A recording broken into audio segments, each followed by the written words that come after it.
এই যুদ্ধ তো ধর্মের যুদ্ধ হচ্ছে, এই যুদ্ধ মানুষ বাঁচানোর যুদ্ধ হচ্ছে, এই যুদ্ধ মহিলা বাঁচানোর যুদ্ধ হচ্ছে, এই যুদ্ধ দেশ রক্ষার যুদ্ধ হচ্ছে, পশ্চিমবঙ্গকে রক্ষা করার যুদ্ধ হচ্ছে।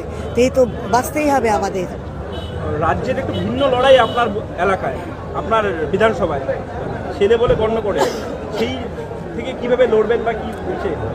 আমি একটা জিনিস বুঝতে পারছি না, আপনারা মিডিয়ারা কেন এই জিনিসটাকে এত বেশি করে তুলে ধরছেন। আমি আপনাদের বিশেষভাবে বলতে চাই, ও পারিবারিক সম্পর্ক সম্পূর্ণ আলাদা। মমতা ব্যানার্জি প্রতিটা পরিবারে কিন্তু রাজনীতি ঢোকায়। আপনারা দেখেছেন ঠাকুরনগরে একই রকমভাবে রাজনীতি ঢুকিয়ে দেওয়া হয়েছে, এখানেও তাই।